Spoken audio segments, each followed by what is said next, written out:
Nancy DeMoss Wolgemuth pergunta: seus filhos já te deixaram louca? Por que você perdeu a paciência com seu filho? Se ele não tivesse passado manteiga nos móveis da sala ou enchido a secadora de água, eu nunca teria feito isso. O que você está falando? Meu filho de 3 anos me deixou louca? Não!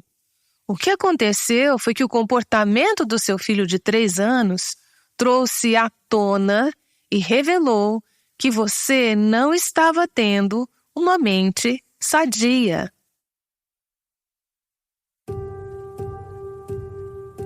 Este é o Aviva Nossos Corações, com Nancy DeMoss Wolgemuth, autora de Mulheres Atraentes Adornadas por Cristo, na voz de Renata Santos. Nancy tem nos ensinado sobre Tito 2 de forma profunda. Essa série tem sido muito útil para aprendermos o que significa viver para a glória de Deus, sendo uma mulher. Ela enfoca vários tópicos práticos e hoje vamos continuar estudando sobre criação de filhos. No final desse podcast, ouça um conselho que Nancy deu a várias famílias com crianças pequenas. Em 1995, a revista Time trouxe uma reportagem de capa sobre o fator QE, que significa quociente emocional. Aquela reportagem sugeria que a inteligência emocional pode ser ainda mais importante do que o QI, que é o quociente de inteligência. Essa afirmação se baseou em um projeto de pesquisa feito por um pesquisador de Stanford. Ele levou crianças de 4 anos, uma de cada vez, para uma sala, mostrou para essas crianças um marshmallow e disse a elas: você pode comer esse marshmallow agora, mas eu tenho que sair rapidinho e se você esperar e não comer até eu voltar, quando eu voltar você pode comer 2 marshmallows. Em seguida, o pesquisador colocou o marshmallow na mesa e saiu da sala por 20 minutos. Os pesquisadores ficaram observando o que as crianças fizeram naqueles 20 minutos em que ficaram sozinhas, através de uma janela que só permitia enxergar por um lado. Cerca de 1/3 das crianças não conseguiu esperar. Eles pegaram o marshmallow assim que o homem saiu da sala. Essas crianças foram chamadas de impulsivas. Outro 1/3 das crianças aguentou por alguns minutos. Eles tentaram resistir de verdade. Dava para perceber a agonia delas, mas acabaram desistindo e comeram o marshmallow. Por fim, o 1/3 final daquele grupo de crianças esperou até que o homem voltasse e foram recompensadas com 2 marshmallows. Esse grupo foi chamado de crianças que controlam seus impulsos. Elas conseguiram adiar sua gratificação para ganhar o marshmallow. Eu fico imaginando o que eu teria feito nessa situação aos 4 anos de idade. Nem sei. Eu sei o que eu faria agora com a idade que eu tenho hoje. Eu diria, me dá esse marshmallow agora. 14 anos se passaram. Aos 18 anos, as mesmas crianças foram testadas novamente e os resultados foram surpreendentes. No geral, as crianças que conseguiram esperar pelo segundo marshmallow, as crianças que controlaram o impulso, cresceram e se tornaram, vou falar para vocês o que diz a pesquisa, tá? Abre aspas. Adolescentes mais ajustados, mais populares, aventureiros, confiantes e confiáveis. As crianças que cederam à tentação imediatamente, as impulsivas, se tornaram mais propensas a serem solitárias, facilmente frustradas e teimosas. Elas cediam ao estresse e fugiam dos desafios. E quando alguns dos alunos dos 2 grupos fizeram o teste de aptidão escolar, o SAT, as crianças que resistiram por mais tempo obtiveram uma média de 210 pontos a mais. Fecha aspas. Portanto, o fato de uma criança de 4 anos escolher comer o marshmallow ou esperar foi um fator determinante mais preciso de como ela se sairia no teste de aptidão escolar 14 anos depois, do que seria o seu QI, o seu quociente de inteligência. Foi incrível ver neste teste a diferença entre o terço das crianças impulsivas e o terço das crianças que controlam seus impulsos. Ao ler sobre isso, fiquei pensando sobre autocontrole, que é o que vamos estudar hoje em Tito 2. Esse é um conceito fundamental para todos os cristãos, em todas as fases da vida, e é repetido com mais frequência do que qualquer outra qualidade ou característica no livro de Tito. 6 vezes no livro de Tito há referências a esse conceito de autocontrole, que agora vemos como algo que as mulheres mais velhas devem ensinar às mais jovens, ter autocontrole. Mas é algo que não se aplica só às mulheres. No capítulo 1, vimos que essa qualidade de autocontrole, controle dos impulsos, deve ser uma característica dos presbíteros, os líderes espirituais da igreja. O capítulo 1, de 7 a 9, descreve algumas das qualidades que os presbíteros da igreja, os pastores e líderes espirituais, devem ter.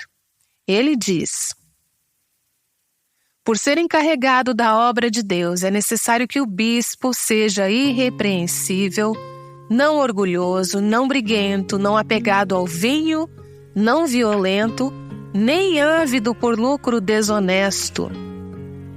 Ao contrário, é preciso que ele seja hospitaleiro, amigo do bem, sensato, justo, consagrado, tenha domínio próprio e apegue-se firmemente à mensagem fiel, da maneira pela qual foi ensinada, para que seja capaz de encorajar outros pela sã doutrina e de refutar os que se opõem a ela. Vemos aqui 2 maneiras diferentes de viver. A pessoa que não tem autocontrole não está espiritualmente qualificada para liderar o rebanho de Deus. Mas isso não vale apenas para líderes espirituais. Vimos o capítulo 2 de Tito, versículo 2, que fala sobre homens mais velhos e diz que eles devem ser moderados, dignos de respeito, sensatos e sadios na fé, no amor e na perseverança. Eles devem ser um exemplo de domínio próprio. Então, no capítulo 2, versículo 6, ele fala aos homens mais jovens e diz: da mesma maneira, encorajem os jovens a serem prudentes. Na verdade, essa é a única característica mencionada em relação aos homens mais jovens. Então, no capítulo 2, versículo 12, há algo que deve caracterizar todos os crentes. Leia comigo a partir do versículo 11 do capítulo 2. Diz assim: porque a graça de Deus se manifestou salvadora a todos os homens.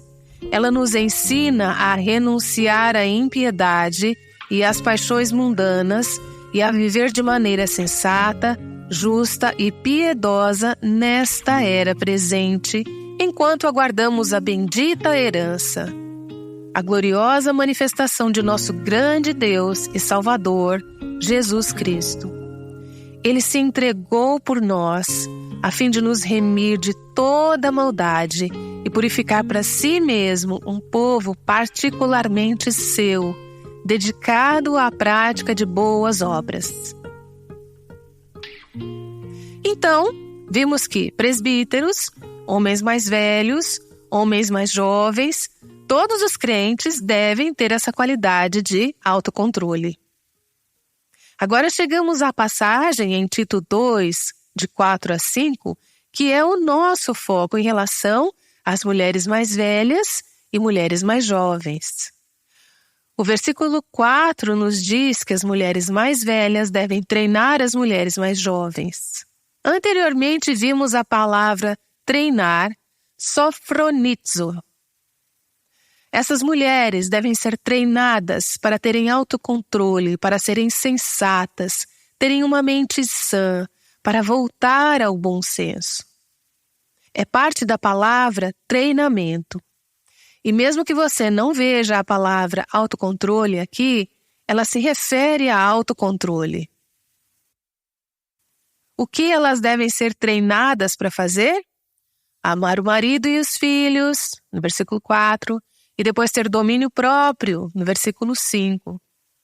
Nosso foco será na palavra autocontrole, neste estudo e nos próximos.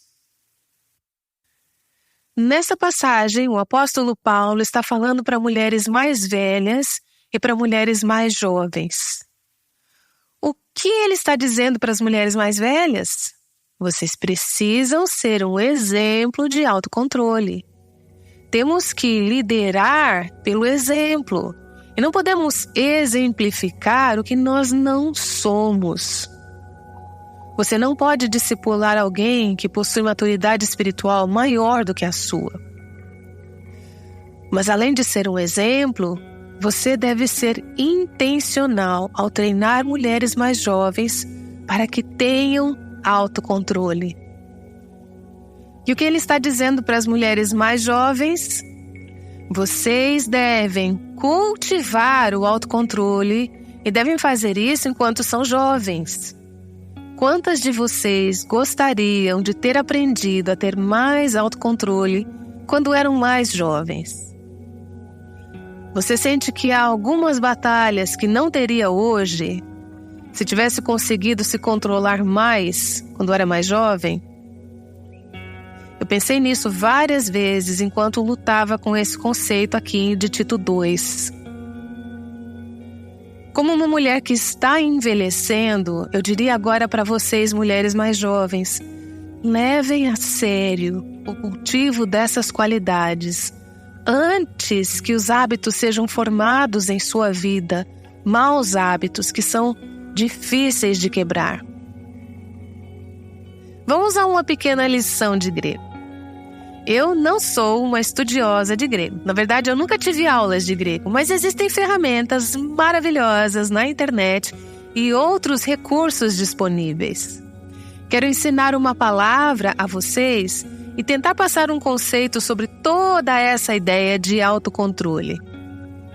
A palavra aqui traduzida como autocontrole na versão padrão, standard, em inglês, é a palavra grega sophron. Na versão standard e na nova versão internacional, ela é traduzida como autocontrole. Se você tem uma Bíblia King James ou New King James, essa palavra é traduzida como discreto, ser discreto. Se você tem uma nova versão transformadora, ela é traduzida como sensata, autocontrolada, discreta, sensível, prudente. A versão King James traduz esta mesma palavra grega sophron de 3 maneiras diferentes, apenas no livro de Tito. Em um lugar ela é traduzida como sóbria, em outro lugar é traduzida como temperada e aqui é traduzida como discreta. E você pode perguntar, por que existem tantas traduções diferentes para essa mesma palavra grega? Existem algumas outras traduções que você encontrará com outras palavras, como sóbria, de mente sã. Tenho lutado com isso em meus estudos e confesso, isso é muito confuso. Por que existem tantas palavras diferentes? O que essa palavra realmente significa? Creio que a razão de haver tantas traduções diferentes é porque sophron é uma palavra que tem muito significado. E isso é difícil de capturar em apenas uma palavra. As palavras em inglês ou português dão nuances ao significado, mas não captam todo o significado. Então vamos dar uma olhada em alguns dos diferentes aspectos do significado de sophron. Em primeiro lugar, a palavra não é a mesma palavra grega usada para autocontrole quando falamos sobre o fruto do Espírito em Gálatas 5. Pretendo fazer uma série sobre o fruto do Espírito e esse tipo de autocontrole algum dia. É um conceito relacionado. Mas tenho meditado sobre todo esse conceito de sophron, autocontrole, como vemos em Tito 2. Tenho pensado muito sobre isso enquanto me preparo para esta série. Tenho refletido sobre isso, ponderado e pedido ao Senhor que me dê discernimento e compreensão. Nos últimos dias, sinto que o Senhor tem aberto meus olhos e meu coração para um novo nível de compreensão. Tem sido muito desafiador e tem aberto meus olhos para dificuldades em minha própria vida sobre Sophron. Sophron, autocontrole, tem a ver com uma mentalidade, um estado mental. Sophron é o que nos permitirá viver uma vida com autocontrole em nosso comportamento, mas começa com uma mentalidade, uma mente sã, uma mente sadia. É um estado mental Sophron que nos permite refrear nossos desejos carnais. É um estado mental Sophron que resultará na prática do autocontrole em todas as áreas de nossas vidas, em nossa língua, nosso comportamento, nossos hábitos, autocontrole sexual. Tudo isso fluirá de uma mente Sophron. Vou me alongar nesta palavra por mais tempo do que eu pretendia nesta série. Achei que poderíamos fazer isso em apenas um estudo, mas, na verdade, eu vou acabar fazendo mais, porque eu passei a acreditar que esse é um assunto crucial. Porque o apóstolo Paulo fala sobre isso 6 vezes no livro de Tito, que tem apenas 3 capítulos curtos. Porque é crucial. E o Senhor tem falado a minha própria vida, como eu já mencionei. Estou começando a perceber que muitas das minhas lutas e fracassos pessoais na vida cristã estão relacionados à minha necessidade de ser mais Sophron. Então quero compartilhar com vocês um pouco da minha própria jornada nesta palavra e ajudá-las a tentar compreendê-la melhor. A palavra Sophron vem de 2 palavras. A primeira palavra, portanto, vem de sozo, que significa salvar, ou de soas, que significa sã. E depois phren, que significa mente.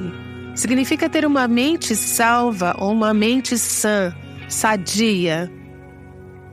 É uma pessoa que age como se sua mente tivesse sido salva, que tem uma mente sã, que está em sã consciência, espiritualmente falando. Mencionei anteriormente nesta série que a última parte de Sophron, a palavra phren, é na verdade a palavra grega moderna para freios em seu carro, os freios do carro. Você já teve a experiência de ver os freios do seu carro falharem? Imagino que deva ser muito assustador, especialmente se você está indo muito rápido em uma rodovia e um caminhão para de repente na sua frente e os seus freios falham. Ou se você está descendo uma encosta íngreme e seus freios falham. Você quer que os seus freios funcionem se estiver no carro para se sentir seguro. Se não funcionarem, você estará em apuros. Pensando nisso, muitas mulheres estão em apuros hoje, enrascadas, porque os seus freios não funcionam. Quero dizer os freios de seu pensamento, da sua língua, de suas atitudes e humores. Uma pessoa que é Sophron sabe pisar no freio, sabe parar, sabe dizer não e quando dizer não. Uma pessoa que é Sophron reprime seus desejos e impulsos. De acordo com o dicionário bíblico Vine, essa pessoa é autocontrolada, autodisciplinada. Ela exercita seu autocontrole que governa todas as paixões e desejos. Ela governa suas paixões e desejos. Uma pessoa que pensa corretamente é Sophron. E essa pessoa desenvolveu a habilidade de governar e disciplinar a si mesma, sua mente, suas paixões, afeições e comportamento. Ela voluntariamente impõe limitações à sua liberdade. É a capacidade de se autogovernar, de pisar nos freios em sua vida, suas paixões, instintos, mente, comportamento, seus afetos. Assim, existe a capacidade de resistir às tentações, resistir à atração e ao fascínio do mundo por ter um sofron, uma mente sã. Outros comentaristas descrevem essa palavra como sensata. Sensato é alguém que demonstra bom senso. Você fala sobre uma jovem sensata, ela é sofron, ela é sábia. Outro comentarista diz que é aquele autogoverno interno habitual, com seu domínio constante sobre todas as paixões e desejos. É aprender a pisar no freio. De acordo com William Barclay, sofron descreve alguém com a mente que tem tudo sob controle. Aquela força mental purificadora e salvadora que aprendeu a governar cada instinto e paixão até que cada um esteja em seu devido lugar. As crianças que foram capazes de olhar para o marshmallow na mesa e esperar para comê-lo, atrasar aquele prazer para esperar o homem voltar, aquelas que conseguiram conter e controlar aqueles impulsos, tinham uma mente sofron. Não em um sentido redimido, mas elas estavam exercendo autogoverno, autocontrole. Foram capazes de dizer não, capazes de esperar, de realizar seus desejos mais tarde. Existem tantas mulheres em nossa cultura e em nossas igrejas hoje, e muitas vezes isso é verdade para nós mesmas, que estão fazendo escolhas tolas e destrutivas e justificando essas escolhas. Eu ouço algumas das coisas mais bizarras, justificadas e defendidas, até mesmo por mulheres cristãs. Como, por exemplo, abandonar seus maridos, seus filhos. As mulheres se metem em coisas muito malucas hoje. Se pudéssemos rastrear essas atitudes, creio que chegaríamos à conclusão de que é porque elas não foram sofron em pequenas coisas. Elas não tinham uma mente sã, não se autogovernavam, não pisavam nos freios. Veja bem, a maioria das mulheres não levanta da cama uma manhã e diz: acho que eu vou sair e ter um caso com um cara do trabalho hoje. Elas cederam em uma série de coisas que não cederiam se estivessem com suas mentes sãs. Elas não agiram com sensatez, não pisaram no freio. Em várias situações sucessivas, elas tiveram a oportunidade de comer o marshmallow ou esperar, de dizer sim ou dizer não. E comeram o marshmallow. Elas disseram: eu vou comer, é só um marshmallow. Não é grande coisa, é uma coisinha de nada. Só vou dizer oi, só tenho que ter cuidado, não é um caso. Elas não foram sofron, sensatas, nas pequenas coisas. Elas fizeram concessões aparentemente pequenas e acabaram nessas circunstâncias e situações desastrosas. Costumo dizer sobre o meu próprio pensamento: quando se trata de emoções e do seu estado mental, se você der às ideias erradas um dedo, quando vê, já levaram a mão. Acho que qualquer uma de nós seria louca se deixasse a mente vagar livremente, pois ela acabaria por pousar em locais doentios e insalubres. É por isso que precisamos ser sofron.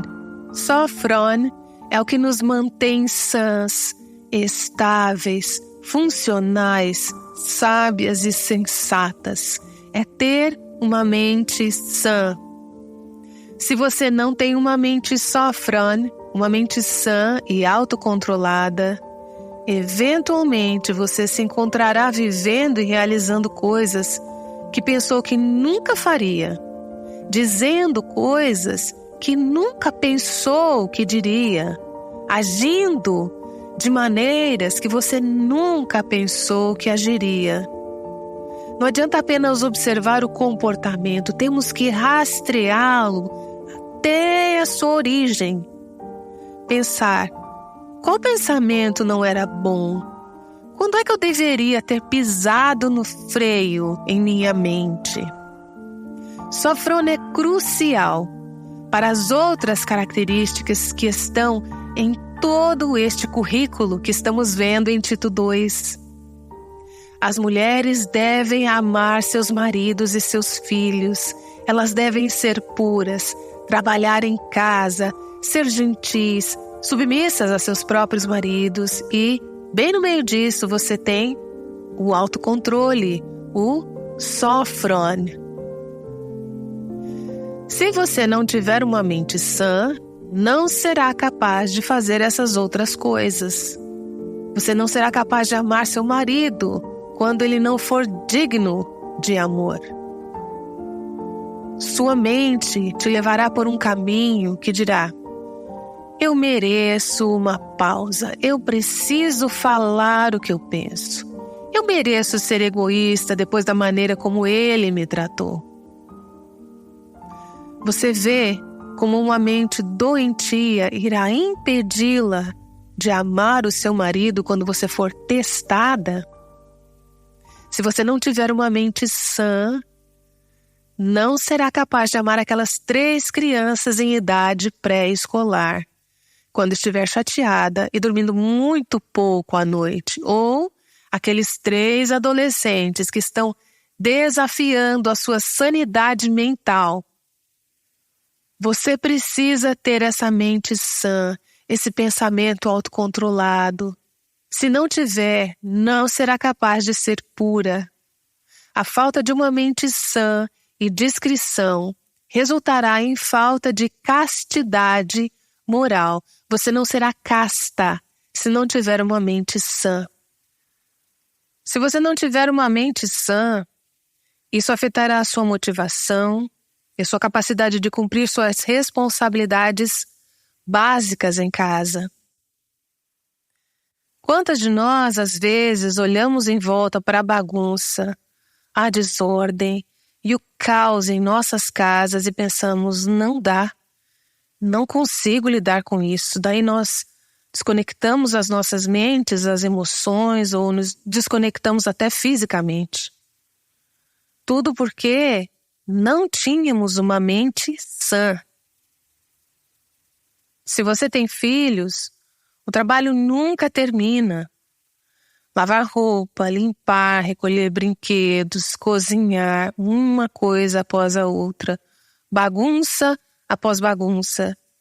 E se você não tiver uma mente sã, vai enlouquecer. Você não terá motivação ou capacidade para trabalhar em casa, para administrar bem a sua casa, como Tito diz que devemos. Se você não tiver uma mente sã, não será capaz de ser gentil com as pessoas que não são gentis com você. Se você não tiver uma mente sã, certamente não conseguirá ser submissa ao seu marido. Se não tiver autocontrole e seu pensamento não estiver enraizado na palavra e nos caminhos de Deus. Então, sofron tem a ver principalmente com um estado de espírito, uma mentalidade, uma atitude mental. Mas isso afeta toda a nossa maneira de viver.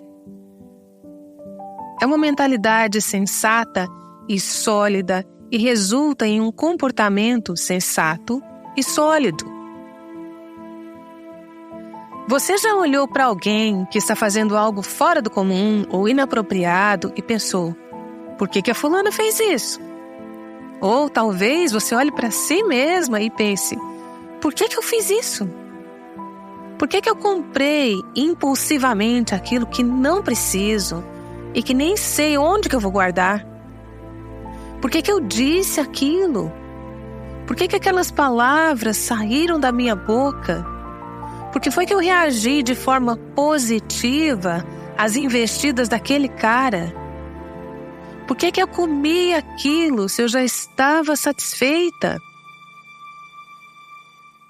A razão pela qual fazemos certas coisas e a razão pela qual vemos certas pessoas fazendo certas coisas é pela falta de uma mente sã. Elas não estão pensando direito. Comportamento irracional, comportamento compulsivo, impulsivo, instável, carnal. Todas essas coisas que se manifestam são evidências de uma mente que não é sã. Porque, como o homem imagina em sua alma, assim ele é. Isso está em Provérbios, capítulo 23, versículo 7. É por isso que a batalha começa na mente. E é por isso que Deus diz que você deve ter uma mente sã. Você tem que pensar direito.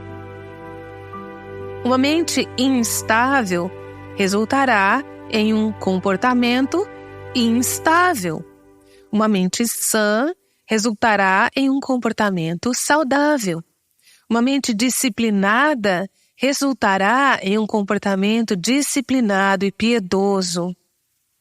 Lembra que no início dos estudos falamos sobre a sã doutrina?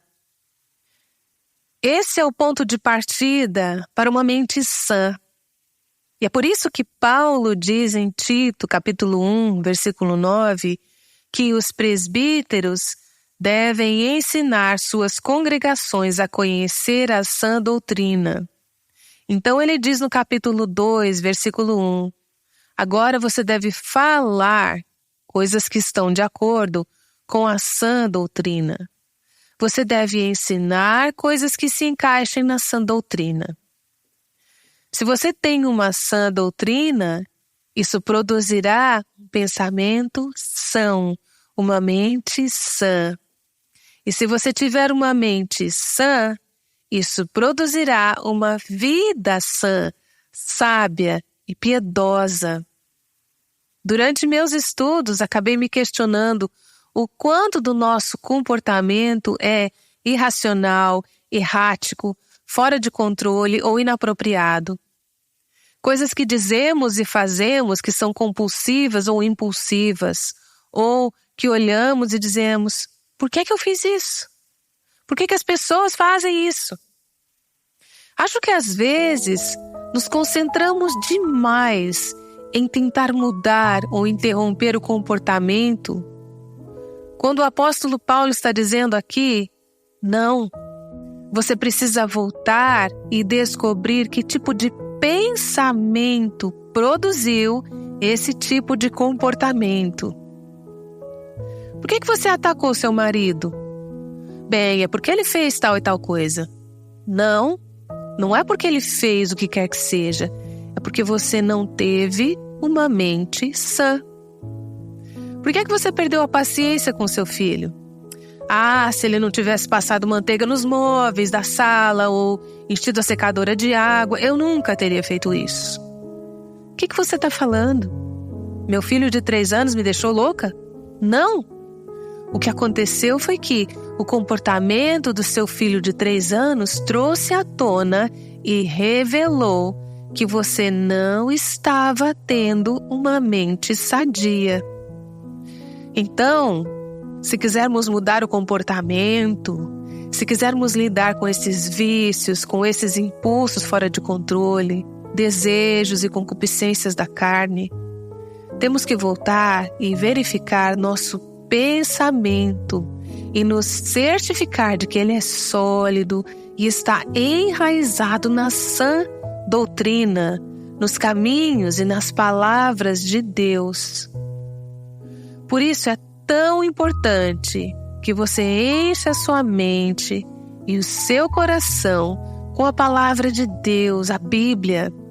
Que você medite nela dia e noite, que você esteja sendo doutrinada com a palavra de Deus, que então moldará, transformará e renovará a sua mente. E a partir disso, surgirão comportamentos, palavras, hábitos e padrões em sua vida que serão sábios, corretos e piedosos. Nancy DeMoss Wolgemuth voltará para orar. Todas nós precisamos orar para que tenhamos uma mente sã.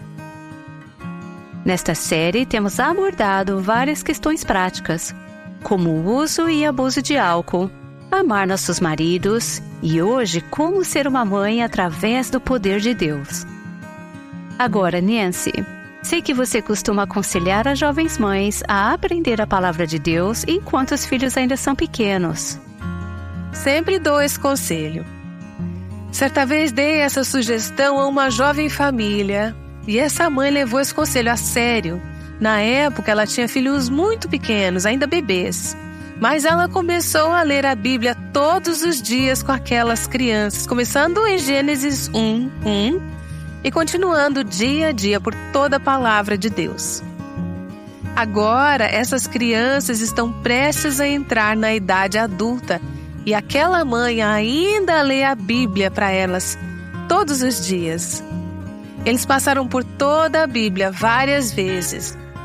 Essa mãe, Carrie Ward, escreveu um livro sobre a sua história. Então, veja como isso pode dar frutos. Obrigada, Nancy. Como você reage sob pressão? Deus pode ajudá-la a aprender a pensar rápido. Veremos isso no próximo estudo. Agora vamos orar com a Nancy. Senhor, queremos ser mulheres de mente sã. Há tantas mulheres neste mundo hoje que não estão pensando direito, que estão pensando de forma tola e vivendo de forma tola. Quantos casamentos e lares estão sendo devastados e destruídos por causa de mulheres que não pensam e não vivem corretamente? Não estou dizendo que os homens não fazem parte disso, mas, Senhor, nós, como mulheres, temos que assumir a nossa responsabilidade e dizer que muito do alvoroço e do caos que existem em nossos lares geralmente ocorrem porque não pensamos de forma sã. Por isso eu oro para que nos próximos estudos o Senhor nos ajude a entender o que é ter uma mente sã e nos mostre como tê-la. Transforma as nossas mentes.